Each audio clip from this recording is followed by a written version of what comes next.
Hello guys, welcome back to the study. This is Dheeraj Kumar. अभी हम करने वाले हैं Indian air force X and Y 2022 exam में फेज 2 की मतलब क्या क्या प्रोसेस है, मैं हर चीज़ बताऊंगा इस वीडियो के अंदर। और अपनी एक्सपीरियंस जो है मेरी खुद की 2 बार की, वो मैं आपके साथ शेयर करूंगा। तो गाइस आपको पता है ये चीज़ कि इस फेज 2 में कुछ भी बदलाव हुआ नहीं है, ठीक है। ये सेम टू सेम पहले वाला ही प्रोसेस है, बिल्कुल भी चेंजिंग नहीं आई है। जैसे एग्जाम के प्रोसेस में कुछ भी चेंजिंग नहीं आया था, खाली नाम बदल दिया गया है वगैरह वगैरह चीज़ें। बाकी एग्जाम सब कुछ सेम तरीके से कंडक्ट कराया जा रहा है, बट थोड़ा सा पिछली बार की अपेक्षा फास्ट कराया जा रहा है प्रोसेस, हर कुछ हर चीज़, ठीक है।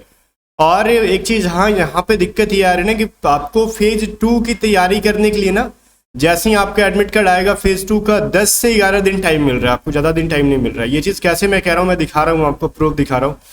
अगर आपको पास होना है तो ये सारी चीज़ें आपको जानकारी होनी चाहिए। और चलो फिर स्टार्ट करते हैं। अभी ये चीज तो मैंने आपको दिखाया था इंस्टाग्राम पे जो आया था रिजल्ट वाला, कि रिजल्ट कब तक आ रहा है, ठीक है। तो गाइज इसका रिजल्ट जो है आपका ये रहा, कॉल लेटर फॉर फेज 2 10 अगस्त 2022, मतलब 10 अगस्त को आपका रिजल्ट आ जाएगा, ठीक है। मतलब जिस दिन रिजल्ट आता है फेज 2 का एडमिट कार्ड रिजल्ट के साथ में आता है। ये चीज पता है ना, लॉग इन करोगे, रिजल्ट देखोगे, वहीं पे अगर पास हुए तो फेज 2 की एडमिट कार्ड डाउनलोड करोगे, क्लियर है। दैट इज क्लियर, इसमें कोई दिक्कत नहीं है। तो फेज 2 का मतलब आपका एडमिट कार्ड 10 तारीख को आ जाएगा, रिजल्ट भी उसी दिन आएगा। अब देखो वहीं पे फेज 2, अब क्या रहा, फेज 2 कंडक्ट कराएंगे वो लोग 21 तारीख को। अब 21 अगस्त को तो आप तैयारी करोगे नहीं, बिकॉज आपको वहां पे चले जाना है। 10 अगस्त को आपको पता चला कि आप पास हो गए हैं और 21 अगस्त को आपको एग्जाम देना है। तो यहाँ पे कितना टाइम मिला आपको, अराउंड 10 डेज, ठीक है। मैं स्टार्टिंग डेज वाले को ले रहा हूँ, बाकी किसी का 28 अगस्त को भी है तो उसको अराउंड 17 डेज मिल जा रहा है, किसी को 16 डेज मिल रहा है। बट मैं यहाँ पे स्टार्टिंग डेज वाले को ले रहा हूँ, क्योंकि यहाँ पे भी बच्चे हैं, वो भी इंसान ही है ना, तो मैं 10 दिन काउंट कर रहा हूँ ऐसे। तो 10 दिन हो गए, ठीक है। और जैसे ही 28 अगस्त को आपका वो खत्म हो जाएगा पीएफटी, सॉरी फेज 2, तो फिर आपका 29 अगस्त से, तो जो पहले 21 अगस्त को जिसका था फेज 2, अब 29 को उनका हो जाएगा, ऐसे करके आपका मेडिकल लेंगे वो लोग। तो इसमें बहुत ज्यादा गैप दे नहीं रहे, ठीक है। तो फेज 2 की तैयारी ना, अगर मैंने बता दिया था आपको कट ऑफ वाली वीडियो में कि लगभग ये जा सकती है, मैंने अपना एक्सपेक्टेशन बताया था पूरा एनालाइज करने के बाद। तो आप फेज 2 की तैयारी कर लो, ठीक है। फेज 2 की तैयारी में लगे रहो गाइस, बिकॉज वैसे भी गाइज यहाँ पे देखो, आपका 3 अगस्त हो गया, 10 अगस्त को आपका रिजल्ट आना है, तो 7 दिन तैयारी करते रहो। अगर आपको लग रहा है आप फेल भी हो गए तो फिर भी आप एक मॉरल डाउन ना करके 7 दिन एक सप्ताह तैयारी कर लो ना। अगर मान लो आपको लग रहा है फेल हो जाएंगे, अगर कहीं पास हो गए तो फिर क्या करोगे बताओ। फिर अफसोस हो जाएगा कि मुझे तैयारी करना चाहिए था। तो तैयारी करते रहो। बाकी चलो ठीक है, डिटेल देख लो, मैं बता रहा हूँ क्या क्या होगा। 3 चीजें होती है इसके अंदर, पीएफटी, एडेप्टिबिलिटी टेस्ट 1 और एडेप्टिबिलिटी टेस्ट 2। कुछ लोग को पता नहीं है कि ये चीज क्या है, एडेप्टिबिलिटी टेस्ट क्या होता है। खाली वो लोग जानते हैं कि रनिंग करना है और भाग जाना है। ऐसा नहीं है भाई, ये 3 चीजें होने वाली है यहाँ पे। तो स्टेप बाय स्टेप जानेंगे इसके अंदर क्या होगा। पहला है पीएफटी, जिसको हम लोग फिजिकल फिटनेस टेस्ट कहते हैं। और देखो पूरा का पूरा जो है ना ये प्रोसेस, ये चीज वो बहुत ही इंपॉर्टेंट है। एक दिन के अंदर सुबह में जो एंट्री होगी तो आपको शाम हो जाता है एग्जिट का, ठीक है। अगर आप बीच में फेल नहीं होते हो, तो अगर पीएफटी फेल नहीं होते तो फिर आपका शाम हो जाएगा निकलने में। तो पूरा 1 डे प्रोसेस लग जाता है आराम से, है ना। तो ये चीज है। तो फिजिकल फिटनेस टेस्ट है और ये सिर्फ क्वालिफाई नेचर है, इसमें कोई नंबर वंबर आपको मिलेगा नहीं। तो इसमें जब भी फिजिकल मतलब रनिंग की तैयारी करोगे तो इसमें ध्यान रहे किसी को धक्का मुक्की नहीं करना है, ठीक है। तो पीएफटी के अंदर सबसे पहले क्या होगा ना, जैसे कि आपको सुबह सुबह बुला लेंगे, कुछ आपका इसका एडमिट कार्ड वगैरह चेक करेंगे, कुछ डॉक्यूमेंट्स वगैरह मंगाते हैं, वो सभी चीजें के चेक कर लेंगे। कुछ फॉर्म वॉर्म फिल कराएंगे आपसे, जैसे कि मैं भी गया था तो बेटा में, तो फर्स्ट अटेम्प्ट था मेरा जब 2017 में, तो फिर मैं भी गया था। कुछ कुछ फॉर्म दिए थे, वो फोटो वोटो चिपकाना था, तो सेम फोटो लेके जाना होता है। रनिंग से पहले ये सभी चीजें हो जाती हैं, ध्यान देना। बुलाएंगे, ग्राउंड में बैठा देंगे, ठीक है, सुबह सुबह का टाइम होता है। वो सभी जो मतलब प्रक्रिया है फॉर्म फिलअप का, वो करा लेंगे वो लोग। वो सभी चीजें कराने पे जहाँ समझ में नहीं आएगा वो बताएंगे। और इसके लिए ना 2-3 चीजें ले जाना, अपना पेन ले जाना होता है, ब्लैक या फिर ब्लू, साथ में अपना सेम फोटो ले जाना होता है अपने को, और पेंसिल, इरेजर और शॉर्पनर और स्टेपलर, ये सभी चीजें ले जानी होती है। तो ये सभी चीजों पे मैं डिटेल वीडियो भी बनाऊंगा डॉक्यूमेंट्स के ऊपर, बट यहाँ पे समझ लो। पीएफटी के अंदर क्या कराएंगे, तो वो चेस्ट नंबर दे देंगे आपको और ले जाके एक पॉइंट पे खड़ा कर देंगे सबको एक साथ। 1600 मीटर की रनिंग कराएंगे 6.5 मिनट के अंदर।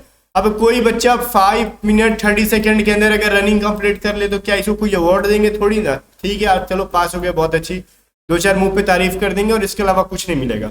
तो ध्यान रहे किसी को ढकेल के नहीं निकलना, हमेशा सबका साथ देना है। उसमें कोशिश करना है कि मैक्स टू मैक्स बच्चे पास हो, मतलब वो पास हो चाहे नहीं हो, मैं पास हूँ, लेकिन बट किसी को फेल करने के चक्कर में ना पड़ो। कुछ नमूने होते हैं कि धक्का देके निकल जाते हैं। ये बहुत ही खतरनाक स्टोरी हुई थी हम जिस दिन थे उस 2017 वाले में बेटा में। एक बच्चा धक्का देके निकल गया था, मतलब वो गिरा और वगैरह वगैरह चीज़ें। तो ये सभी चीज़ें नहीं देख करनी है, ठीक है। धक्का वक्का नहीं देना। और किसी लोगों को डर लग रहा होगा अगर गिरे तो फिर क्या होगा, टेंशन ना लो, पीछे पीछे एम्बुलेंस वाले भी आ रहे होते हैं ठीक है। तो बाकी कोई दिक्कत वाली नहीं है। और हाँ, एक फॉर्म फिल करा लेते हैं आपसे रिस्क वाला, ठीक है। वो रिस्क क्या है कि अगर फिजिकल फिटनेस टेस्ट के दौरान अगर आपको कुछ भी होती है तो उसकी जिम्मेवारी एयरफोर्स का नहीं है, ठीक है। वो इंडियन एयरफोर्स का नहीं है, वो आप खुद से अपनी रिस्क पे रनिंग कर रहे हो, गिरोगे वरोगे, ठीक है। आपको थोड़ा बहुत ट्रीटमेंट कर देते हैं वहाँ पे, मतलब फर्स्ट एड रखते हैं वो लोग। बट इसका मतलब ये नहीं कि अगर कुछ हो जाता है तो वो आप कहोगे कि इंडियन एयरफोर्स की वजह से हो गया, नहीं, वो आप खुद से जा रहे हो, इसका पूरा जिम्मेवारी आप पे होता है। क्योंकि ये सभी चीज़ें हमने देखा है तो मैं आपको बता रहा हूँ, ठीक है। फॉर्म फिलअप करा के सिग्नेचर वगैरह करा लेंगे आप। आगे देखो, वहीं पे रनिंग कंप्लीट क्लियर कर लोगे तो फिर आपसे 10 पुशअप्स होंगे, फिर 10 सिटअप्स होंगे, वहीं पे 20 स्क्वाट्स होते हैं। अब ये पुशअप करने का कोई बहुत ज़्यादा ऐसा नहीं है कि कोई बहुत ज़्यादा एक विधि से करेंगे हम लोग, मतलब हमारे हाथ इतना फिट के डिस्टेंस पे, ये ऐसा कुछ नहीं है गाइस। वो आपको थोड़ा बहुत कर देंगे, मदद कर देंगे। आप जिस तरीके से घर पे देख करते हो पुशअप ना, आराम से करो। हाँ, बशर्ते कि टाइम थोड़ा ज़्यादा देना, लबर लबर नहीं करना कि आप नीचे उठे फिर ऊपर उठ गया, नीचे उठे फिर ऊपर उठ गए। मतलब क्या चाहिए, मछली थोड़े पकड़ रहे हो कि हाथ पानी में डाला निकाल रहे डाला निकाल, ऐसा नहीं है, ठीक है। आराम से, मतलब थोड़ा सा टाइम देने का अपने को। अगर नीचे गए तो टाइम दो और ऊपर उठे तो देखो जनरली क्या होता है पुशअप के अंदर ना, जब भी एक इंसान जब ऐसे पुशअप कर रहा होता है, ठीक है, ऐसे पुशअप कर रहा है, तो जब नीचे जाता है ना जनरली उसी टाइम थोड़ा टाइम देते हैं वो लोग। ऊपर उठने के बाद टाइम नहीं देते। जैसे नीचे करोगे डाउन कहेंगे आपको तो थोड़ा सा कुछ सेकंड्स के लिए आपको रोक देते हैं, फिर कहेंगे आप, ठीक है। तो हमारे साथ ऐसा हुआ था, हमारे हाथ 10 में ही कांपने लगे थे। बाकी प्रैक्टिस करो, ऐसा कि मतलब वो कुछ हो जाएगा, मतलब पास हो जाते हैं गाइस यहाँ पे, ठीक है। पुशअप में लगभग लगभग कुछ जो होता है, मतलब कुछ नमूने ऐसे होते हैं ना जो सुकुमार होते हैं, बहुत मतलब राजकुमार होते हैं, वही छटेंगे। बाकी हम सब खाटी देसी लोग हैं, हम लोग नहीं छटते इस सब में, तो ये निकल जाएगा आपसे। सिटअप्स और स्क्वाट्स कैसे करते हैं अगर आपको नहीं पता तो यूट्यूब पे सर्च मारो, ठीक है। What is sit-ups, what is squats, आपको बहुत सारे एक्सरसाइज मिल जाएंगे, घर पे प्रैक्टिस करना। और ये इतना इजी भी नहीं होता है कि आप जाओगे डायरेक्टली वहीं पे कर दोगे, तो थोड़ा सा घर पे प्रैक्टिस करके जाना, ठीक है। बाकी मेनली इसमें छटने वाला जो सीन है, 1600 मीटर की रनिंग है, नीचे बहुत रेयर होता है कि कोई छटता नहीं, छटते सब पास ही हो जाते हैं। ऊपर मतलब वो अपने तरफ से छाटा नहीं चाहते किसी को, हर संभव कोशिश रहता है उनका कि आपको पास कराए, ठीक है। तो वो आपको पूरा पूरा 6.5 मिनट देंगे, तो टाइम का कोई ऐसा नहीं है कि मतलब वैसा मन में डाउट रख के मत जाना कि हमको निकाल देंगे ऐसा वैसा, कम टाइम देंगे, बिल्कुल नहीं देंगे। वो उनका अच्छा कोशिश ये रहता है कि आप पास करो, ठीक है। चलो, तो ये तो पीएफटी हो गया। और मैक्सिमम बच्चे जो छटते हैं वो फिजिकल में रनिंग में ही छटते हैं, अराउंड 40%, ठीक है। कुछ कुछ शिफ्ट होते हैं, बैच होते हैं जिसके अंदर 10% ही छटे हैं, बट रेयर बैच होता है जिसमें कि रनिंग में 10% बच्चे छटे। अगर 100 लड़कों को दौड़ा रहे हैं तो 40 तो छटना लाजमी है बच्चा रनिंग के अंदर, ठीक है। हमने देखा है, ऐसा मैं नहीं कि मैं कुछ ऐसी बोल रहा हूँ, आपको भी पता है कि मैं बहुत सारी ऐसे ऐसे चीज़ों को अटेंड करते रहता हूँ। फिर यहाँ पे जैसे ये कंप्लीट हो जाएगा, और रनिंग के बाद जो सबसे बड़ी दिक्कत आती है स्टूडेंट्स को, कहते हैं ना कि सर क्या रनिंग के तुरंत बाद कराएंगे, रनिंग के बाद इतना आपको टाइम मिल जाता है ना कि आप पक जाते हो बैठ के, ठीक है। रनिंग के बाद काफ़ी टाइम मिल जाता है बैठने का, बाद में पुशअप सिटअप्स होते हैं, ठीक है।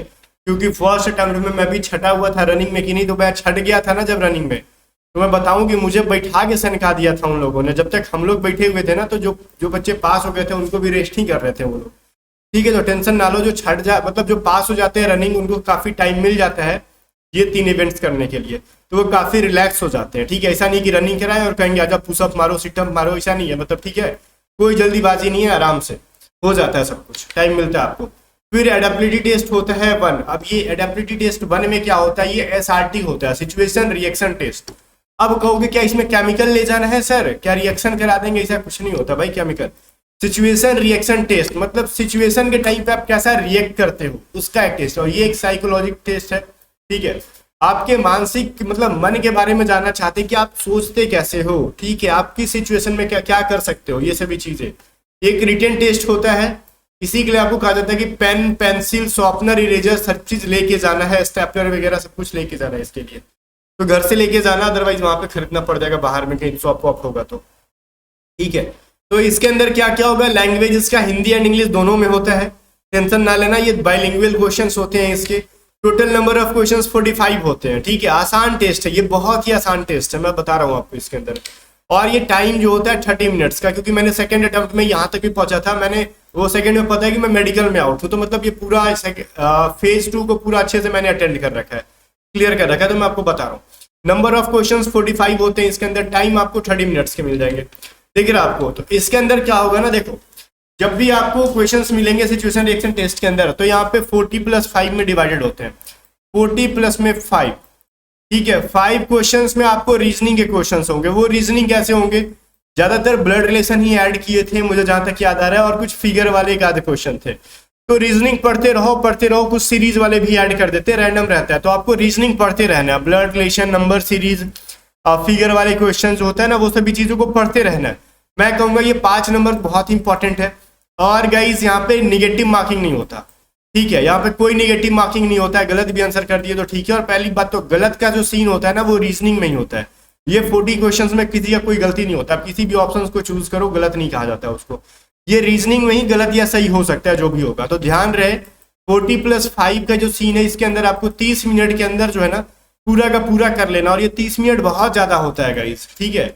आप 5 क्वेश्चंस कितने मिनट में कर सकते हो बताओ अपनी क्षमता? 5 मिनट्स में कर लोगे। एक क्वेश्चन तो 1 मिनट में आराम से कर लोगे रीजनिंग का, मतलब समझ लो 5 मिनट बहुत होता है रीजनिंग के लिए। 5 क्वेश्चन के लिए हम लोग 5 मिनट में तो अराउंड 10+ क्वेश्चन कर लेते हैं नॉर्मली बच्चे। तो आप 5 क्वेश्चन तो आराम से कर लोगे 5 मिनट के अंदर। बाकी के 25 मिनट में ये लैंग्वेज बेस्ड क्वेश्चन है, इसके अंदर दिमाग नहीं लगाना है, बस क्वेश्चंस पढ़ना है और ऑप्शंस पढ़ने हैं और आपको आंसर करना है कि किस सिचुएशन में आप कैसा कर सकते हो। मैं इसके ऊपर भी आ रहा हूँ, रुको थोड़ा सा। बट कोशिश हमको यही करना है कि हमको 45, कोशिश नहीं 100% करना है यही काम कि हमको 45 क्वेश्चन सॉल्व करने हैं, ठीक है। कोई भी क्वेश्चन छोड़ना नहीं है, बिकॉज यहाँ पर नेगेटिव मार्किंग नहीं है। अगर क्वेश्चन आप छोड़ते हो तो 100% लिख के रख लो, आपको फेल करेंगे वो लोग, ठीक है। क्योंकि इसके अंदर छोड़ने का कोई सीन नहीं था, क्योंकि मैक्स टू मैक्स बच्चे 45 क्वेश्चन अटेम्प्ट करने वाले, नेगेटिव मार्किंग तो है नहीं। अब दूसरा सवाल ये पाता ना कि सिचुएशन रिएक्शन टेस्ट के अंदर सर क्या क्या होगा, ठीक है। सिचुएशन रिएक्शन टेस्ट के अंदर क्या क्या होगा SRT के अंदर?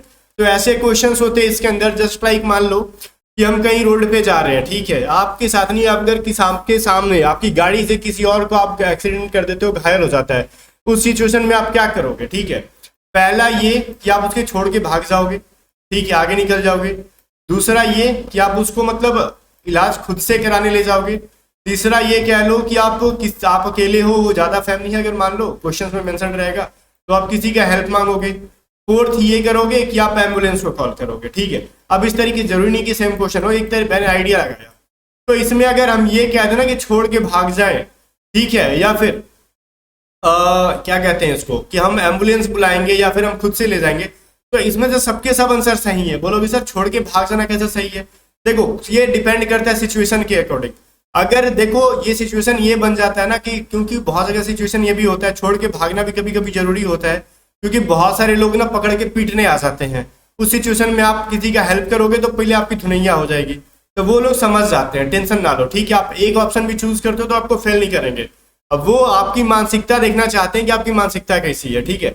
बट ऐसा नहीं है कि हम वहां पे फन करने जा रहे हैं, वहां पे अपने आप को जेन्युइनली क्या करोगे, क्वेश्चंस का क्या सिचुएशन है, एक्चुअल सिचुएशन क्या है और क्या क्या कंडीशंस दे रखे हैं, उसके अकॉर्डिंग अपने आप को जेन्युइनली तरीके से रिप्रेजेंट करना है वहां पर, ठीक है। जो भी तरीका है, जो आप सोचते हो समझते हो उस तरीके से करना, ठीक है। तो फिर ऐसा नहीं कि फन करने जा रहे हो, क्योंकि ये जो है ना साइकोलॉजी टेस्ट है, इसके अंदर परख लिया जाता है लोगों को कि आप किस मेंटेलिटी के हो, ठीक है। तो चलो ठीक है, इसके अंदर ऐसा नहीं कि ए वाला करने वाला सही है और बी वाला गलत है। आपकी अगल बगल ताक झाक नहीं करोगे, जनरली साथ साथ में बैठा देते हैं सबको, तो इसका मतलब ही नहीं कि ताक झाक करेंगे, ठीक है। अपना अपना करना आराम से बन जाता है। और 30 मिनट बहुत ज़्यादा टाइम होता है, सारे लोग कर लेते हैं। और इसमें मेरे ग्रुप में कोई फेल नहीं हुआ था, मुझे जहाँ तक पता सब पास हो गए थे, ठीक है। क्वेश्चन छोड़ लोगे नहीं तो। अब ये जो हो गया सिचुएशन रिएक्शन टेस्ट और आपका खत्म हो गया। एडेप्टिव टेस्ट वही होता है। फिर इसमें जो हो जाता है पास बस, तो फिर आपका ये होता है एडेप्टिविटी टेस्ट 2, ठीक है। इसमें आपका इंट्रोडक्शन होता है, नरेशन होता है, ग्रुप डिस्कशन होता है। इसके ऊपर एक कंप्लीट वीडियो आएगी ग्रुप डिस्कशन के टॉपिक के ऊपर। इंट्रोडक्शन इन द सेंस कि आपसे एक इंट्रोडक्शन लेंगे और नरेशन के अंदर की एक टॉपिक मिलता है जिसके ऊपर हमको लिखना होता है और बोलना होता है, ठीक है। और ग्रुप डिस्कशंस करने होते हैं उसी के ऊपर। तो मैं बता दूं टॉपिक जो होता है ना, जनरली हम लोगों के टाइम पे डोकलाम विवाद चल रहा था उस टाइम, शायद यही था, मतलब शायद नहीं कंफर्म, मतलब डोकलाम इशू जो था वो उससे रिलेटेड था। तो हमने न्यूज में सुना हुआ था और उस टॉपिक के ऊपर मुझे बहुत ज्यादा अच्छे से पता नहीं था डोकलाम के ऊपर क्या है। बस पता था कि हाँ भाई चलो इंडिया चाइना को लेके कुछ तनाव है। तो मतलब ऐसा सीन कि अगर नहीं पता है फर्स्ट टाइम आपको, तो आप लिखोगे क्या, उसमें प्रॉब्लम हो जाता है। तो जस्ट मैंने डोकलाम के ऊपर मतलब सुना था, तो जो जो मुझे जानकारी थी बेसिक वो मैंने लिख दी, ठीक है। मैं आपको बता रहा हूँ अब ऐसा तो नहीं कि इंडिया में तो वो कुछ पता ही नहीं है, वो कुछ कुछ पता था, मतलब हल्का हल्का डेप्थ में नहीं पता था। मेरे को जो जो पता था मैंने लिखा गिवन टाइम के अंदर, ठीक है। और फिर जब ग्रुप डिस्कशन की जब बारी आई ना, तो मैंने उसमें कुछ कुछ लोग ऐड करते हैं, कुछ जानकारी मिल जाती है, कुछ ऐसे भी आपको मिलेंगे ना लोग कि अपने आप को शो ऑफ करने की जरूरत, मतलब ज़्यादा दिखाएंगे, तो उनसे आप फायदा उठाओ। मैंने भी फायदा उठाया, मेरे बैच में कुछ नमूने थे जो शो ऑफ कर रहे थे, मतलब ज़्यादा ही ज्ञान झाड़ दिए एक ही बार में। तो अपने को क्या था, हमने ज्ञान ले लिया उनसे और जानकारी मिली, कुछ पहले से जानकारी था, कुछ उन्होंने दे दिया और पकड़ के मिक्सअप करके पास हो गए भाई, ठीक है। और जो ज्ञान दे रहा था वो फाइनली आउट हो गया था, ठीक है। अब क्या दिक्कत था मुझे पता नहीं, आउट हो गया। तो इसमें बहुत सारी चीज़ों को ध्यान देना होता है कि ग्रुप डिस्कशंस में हमको ज़्यादा एग्रेसिव नहीं होना है, ज़्यादा बकवास नहीं करना है, हमको टू द फैक्ट बोलना है और अपने आप को सुपीरियर नहीं दिखाना, ठीक है। ग्रुप को लेके चलना है, ठीक है। किसी के बात पे एग्री भी करना है तो अपने बात पे भी एग्री करवाना है। ऐसा नहीं कि सबके बात पे खाली हम एग्री कर रहे हैं, हाँ yes yes I am agree with you, खाली ऐसा नहीं। कुछ ऐसा कंडीशन भी क्रिएट करना है कि आपको आपके बात पे भी थोड़ा लोग एग्री करें, तो ठीक है ऐसे बनो। और ग्रुप डिस्कशन के ऊपर और मैं एक वीडियो लेके आऊंगा, इसके अंदर पॉसिबल नहीं है, वीडियो बहुत बड़ा जा रहा है तो आप बोर हो जाओगे देखते देखते, तो बहुत जल्द आएगी। पहले मैं लेके आता हूँ कि क्या क्या डॉक्यूमेंट्स आपको जुड़ा के रखना है, फिर एक ग्रुप डिस्कशन के टॉपिक्स और ग्रुप डिस्कशन को कैसे पास करना है, इंट्रोडक्शन कैसे करना है, हर चीज़ के ऊपर मैं वीडियो लाते रहूँगा। तब तक बने रहो टू जेड स्टडी के साथ, मिलते हैं नेक्स्ट में, तब तक ले बाय बाय।